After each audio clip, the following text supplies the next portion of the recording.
All right, good afternoon, everyone. Welcome to Coffee with a Codex. And I'll just wait 1 or 2 more minutes until everyone has signed on. It's wonderful to be here for, I guess, a guest appearance of mine on Coffee with the Codex. Usually, I'm sure you're used to seeing my colleague, Dot Porter. My name is Nicholas Herman. I'm the Lawrence J. Schoenberg Curator here at the Schoenberg Institute for Manuscript Studies, and I'm delighted to be presenting today's Coffee with the Codex.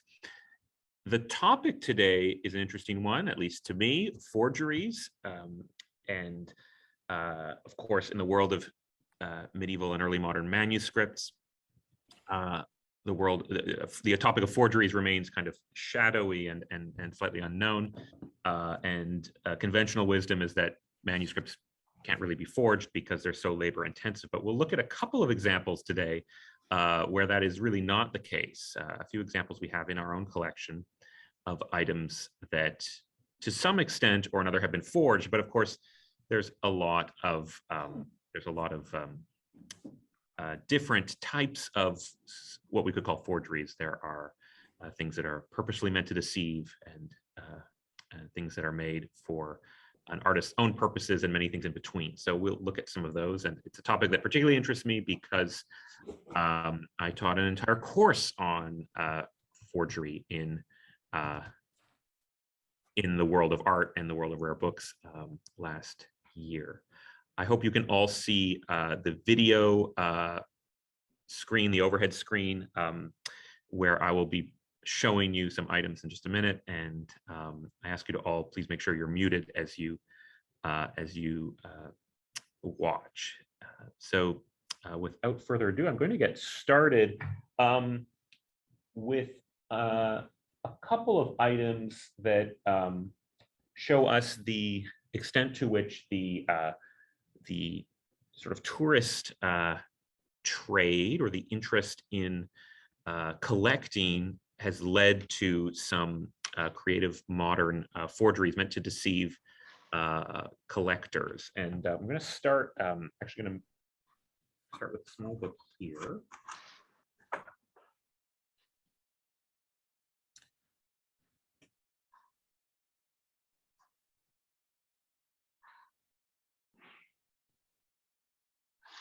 Right.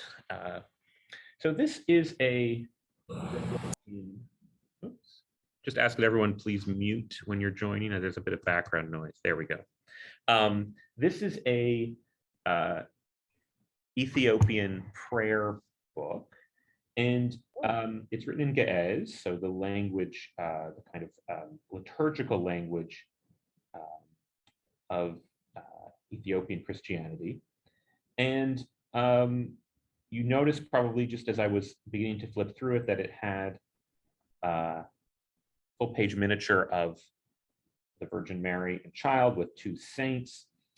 Of course, this is a recognizable Christian image.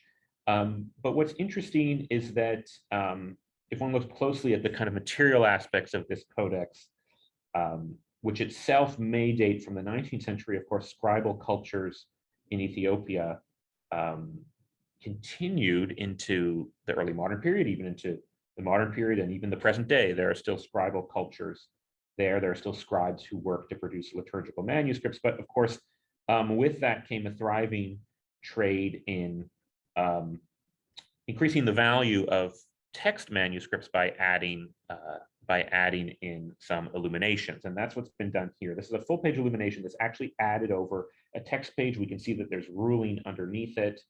And I don't read Ge'ez, but those who do have told me that, of course, it interrupts the text. It's not a logical place for the miniature to be in. We have some miniatures and manuscripts that are painted over the lines that are already ruled. But of course, the fact that it interrupts the text and obscures the beginning of this text is very telling.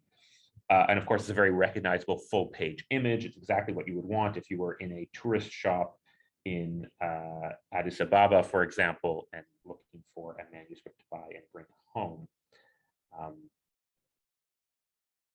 Again, we have another recognizable image here, the crucifixion. similar story. And what's interesting is we do have alterations to the manuscript in Penn, suggesting its use into the 20th century, but for its prayers, perhaps not for its images, which were added later. And we also have an image towards the end, here we go, of St. George and the dragon. The St. George is a saint associated with Ethiopian Christianity. So an item that's in a way a little bit too good to be true, and interesting because of that, because of its status as a forgery. And there we go. I think also the boards here, you can see that this manuscript still has its tag attached with its price tag of 3,000 there. And the boards themselves, the wooden boards, seem to be pretty recent, 20th century certainly. So an interesting kind of composite object, I think, because we're dealing with a text block that's a little bit older, that may have been produced, locally for local use, and then these wonderful miniatures added. And there were a number of miniaturists active actually right through the 1980s. We don't know their names, but we know they were active in Ethiopia, producing for the sort of tourist market.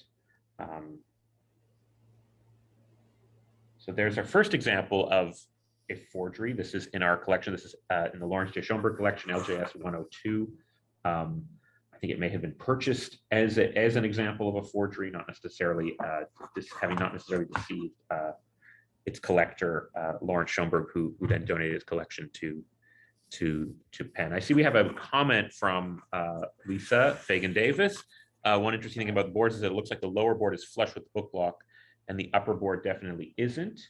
That stands out. Although handling it now, it's the board. There's a bit of give because of the way it's attached to the sewing structure. But I guess that is true that the top boards are not quite flush, and so you wouldn't expect that. I don't know if you. Yeah, you should be able to see that. There's a square, what's called a square, that's revealed between the board and the text block, which is not present at the bottom. And of course, one would expect kind of consistency, either one or the other. And you can see that there's some damage here, although one wonders whether that's purposeful damage, a bit of mold damage and discoloration, or indeed whether that's ink that's been spattered on to give the illusion of something slightly older. I can see that there's these similar dots here, which sort of would indicate to me that that's paint that's been splattered purposefully to make something look a little bit older, and maybe that the boards themselves were kind of antiqued or distressed to make them look older. And that practice of antiquing or distressing is quite common when producing forgeries, because of course a forgery can look, something painted afresh will look very new and will not have that unique look of something that's aged if it hasn't been artificially distressed. Another example of something definitely created for the tourist market, these two leaves, one is in Persian, one is in Arabic. The one on the left is actually a manuscript. They're both on paper, a manuscript page, so written by hand. The text on the right is actually printed with a lithograph.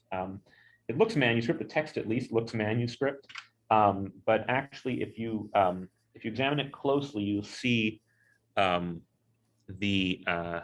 try to just gently lift it up and bring it up to the camera. If you look closely, you can see that it is actually printed from a lithograph, but that's not what makes it a forgery, of course. What makes it a forgery is the fact that this miniature has been painted directly over the text. It's a little bit less evident here because this was a text that had commentaries framing it. It's much more evident here on the in this example, where we have an illuminator, probably in the 20th century, who's really, if you look, who's really not sort of hidden the fact that this quite beautiful sort of rosette, this roundel, is painted right over the pre-existing text. So again, these are probably two items. These were would have been excised from their books prior to the application of this these forged miniatures.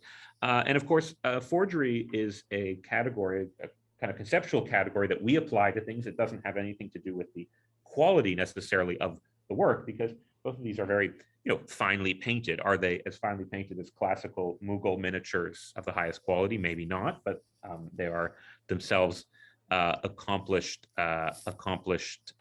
works of art. So we have on this leaf in Persian, we have a man kneeling at the mouth of the cave with another man kneeling for him, and then on the Arabic leaf here on the right, we have a man and a woman sitting on a throne on a veranda and surrounded by 9 musicians. So these are kind of inoffensive courtly scenes. You can imagine a collector being interested in these. We also have similar forged Mughal miniatures that show scenes of, erotica, which can appeal to a certain set of collectors, I suppose. And we don't have them here in our collection, any examples of that, but they do exist. And again, an example of forgeries probably produced for the tourist trade. Now, whether these are meant to be deceptive necessarily, or whether reusing text leaves is merely a nice way to get a sort of aged look or an appropriate backing, an appropriate surface support for modern day illumination in a Mughal style, that's kind of open to debate. And of course, one doesn't know the particular stories of these 2 items and the prices they might have fetched and the circumstances in which they were sold. But it's interesting nonetheless to think about that. Someone has asked if any analysis has been done on these miniatures to identify the pigments that were used. And I think in this case, not yet. We do have the ability here in our conservation lab at Penn Libraries to use XRF, X-ray fluorescence technology. That's quite new. And that would enable us to pinpoint which pigments potentially were used. And of course, there are a whole range of pigments that only were developed and used commercially in the 20th century, or indeed in the 19th century. So that could tell us a little bit about, how recently these were painted. But in both these cases, I mean, these are so clearly modern forgeries that we might not embark on a huge campaign of like technical analysis at XRF if it tells us something we essentially already know. So these are examples also from the Lawrence J. Schoenberg collection. I think purchased by Lawrence J. Schoenberg most likely as sort of curiosities, a little bit like the Ethiopian manuscript I just showed you. So we're going to switch to something a little bit different, which is also quite interesting in terms of the line between forgery and replica and reproduction. These are, and I'm going to lift them, they're in a little box. I'm going to lift them out. I hope you can see that. This is a binding of sorts. This is, just a moment.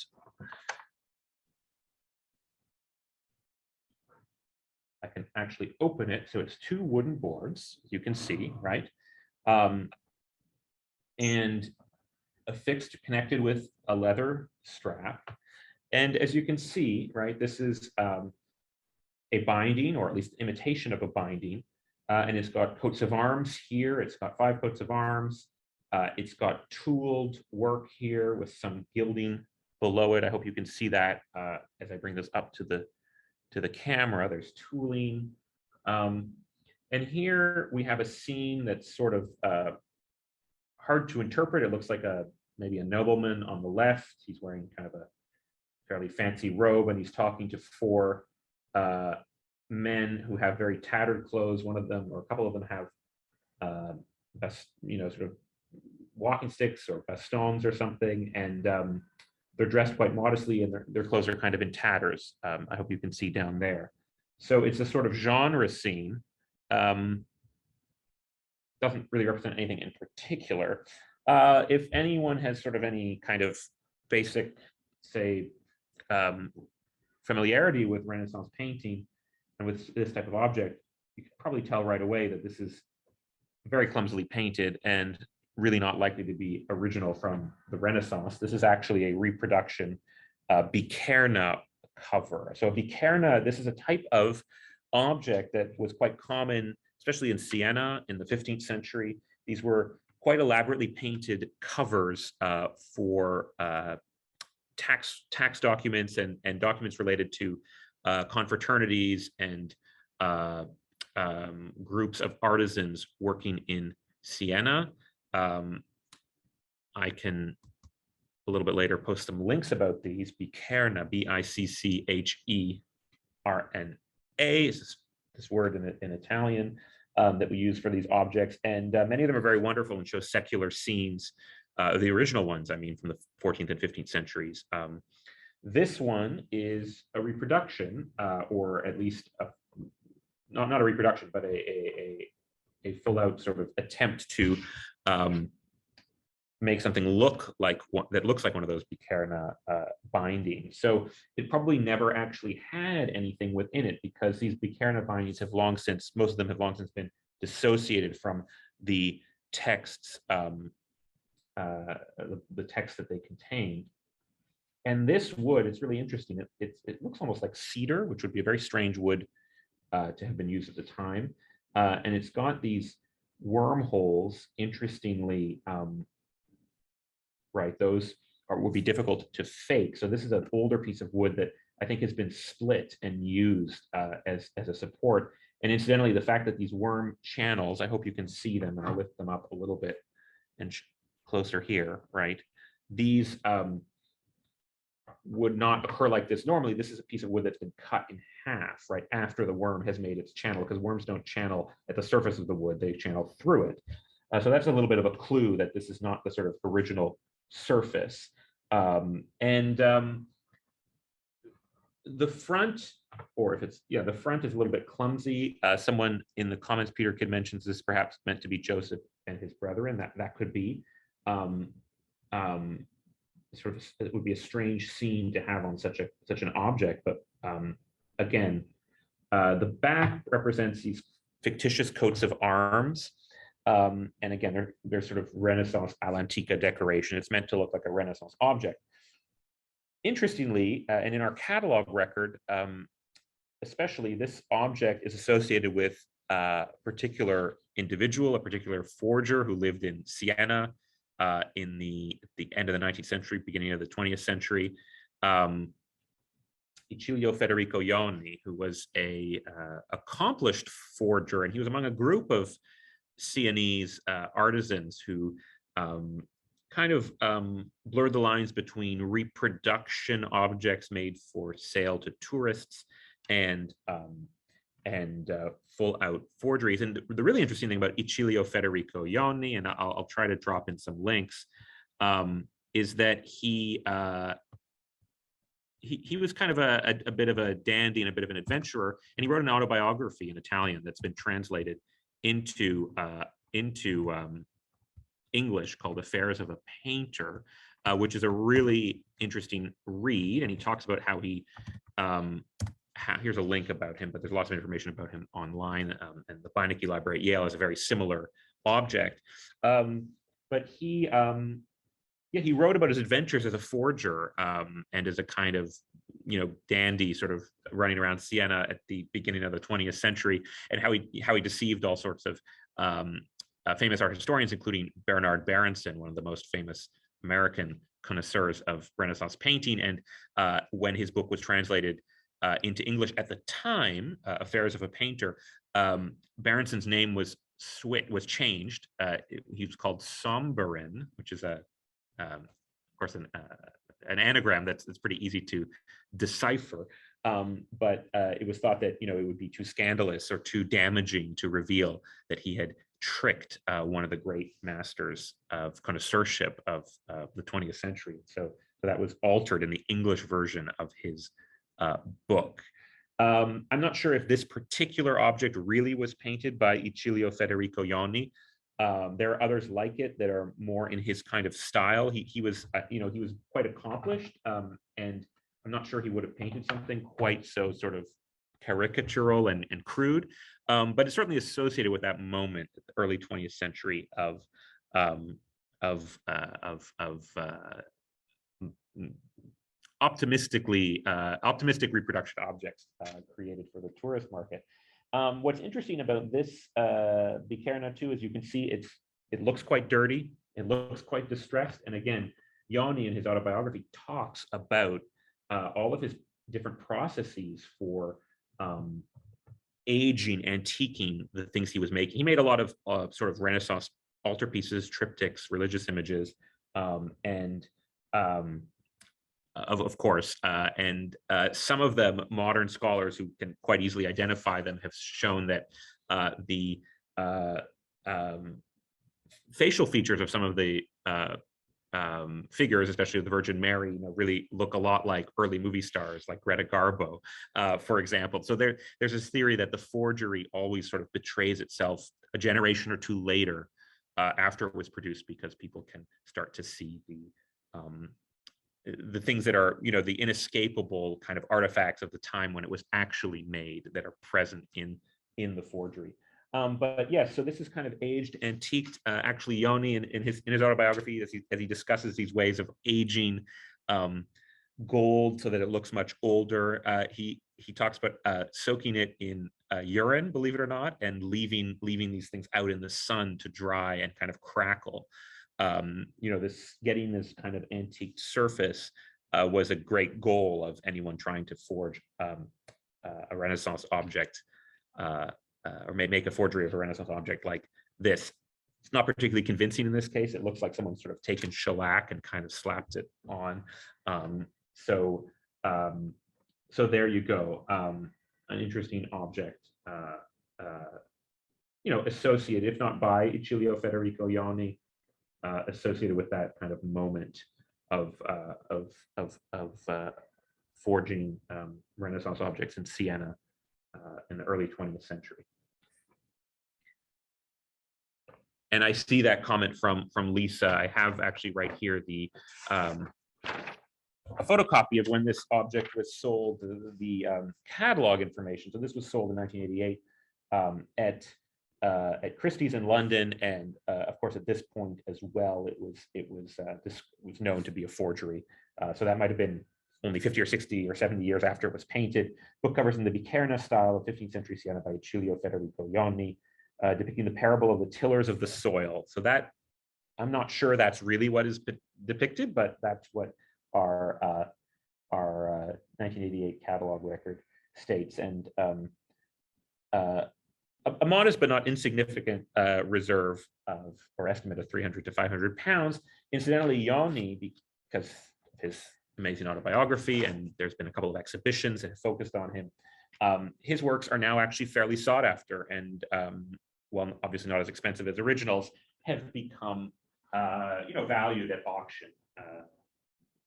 Another great forger, and actually we're not going to show his work to you today, although the image for this session of people playing chess, that's actually a forgery by a very well-known forger to specialists. We don't know his name, but we know a lot of his work. The Spanish forger, active probably ironically in Paris, not in Spain, but in the early 20th century. And that item is not currently available to be shown to you, so I can't bring it out. But it is another forgery around the same time as Ioni, a forger working in Paris who's forging often manuscript leaves, but also panel paintings. But who was fairly quickly, and Dot's posting the link there, which is great, fairly quickly became known to specialists, and his work as well, or her work, we don't know, has become sought after, and at auction now fetches fairly high prices. The last thing I'm going to show you is also a bit of a puzzle, a recent acquisition. And I think I may have shown this even in a previous episode of Coffee with a Codex, but not for the reason I'm going to show it to you now. Just get these boards properly blocks properly set up. Not for the reason I'm going to show you now. This is a book of hours, 15th century French book of hours that we acquired fairly recently. It's French. It's got a calendar at the beginning, as you would expect, and it has miniatures, about 5 that are really typical of Northern French miniatures of the 15th century. But what's unique about this manuscript is that it has, you can see that there, it has some unfinished miniatures. This is a good example of one, or miniatures that were never perhaps undertaken originally. So here you can see this is a portion of the book that is dedicated to the hours of the Passions. This is a set of prayers sort of focused on the Passion of Christ. And the first miniature here was completed. But the subsequent miniatures, there was space allotted for them. You can see on the left here. But they were not brought to completion.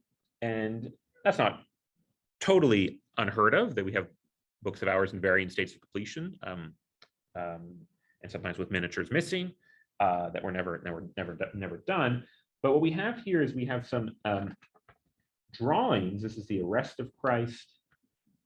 They're all images relating to Christ's passion. Here we have Christ, sort of strange one of Christ carrying the cross, but he's wearing a sort of strange headdress, maybe meant to resemble the crown of thorns. And here we have an image of the crucifixion. It's a little bit hard to see. I'm going to gently lift this up so you can see it. So these are kind of very sketchy, what would be underdrawings that would accompany most, or undergird most miniatures that would have been painted in the 15th century. Here we have the deposition from the cross, but they're in a kind of strange style, and they look a little bit cartoon-like. And examining them really closely, they seem to be based on not appropriate to the sort of mid to late 15th century. They seem to be based on sort of earlier styles, but perhaps transmitted through engravings or prints. You can see here that there's another area where a miniature was intended, and there's no frame, right? So here we have a gilded frame, and you'll notice that the elements of the drawing kind of surpass or go beyond the frame. So what we've determined is that these are really, these are actually probably very early 19th century drawings. Someone's come in and attempted to make this look like more of an unfinished manuscript. Why do we know they're early 19th century? Because this manuscript, we know quite a lot about its whereabouts in the 19th century. And we actually have a catalog. It was in a British aristocratic collection, and it was cataloged in 1819, and it's described there. And it's described as having these 5 complete miniatures and also these unfinished drawings. And so that tells us that by 1819, these unfinished, or these black and white drawings were present. 1819 is pretty early for the kind of systematic forgery of manuscript illumination. That's a phenomenon we really associate more with the Victorian period, so later in the 19th century. So I think what we have here is a kind of early 19th century, perhaps even 18th century kind of attempt to, I don't know if it's a forgery, but it's an attempt to make the manuscript, to complete it in some sense, even if only to the underdrawing stage. So really unusual feature of this book of hours, which is otherwise, fairly kind of humdrum. I hope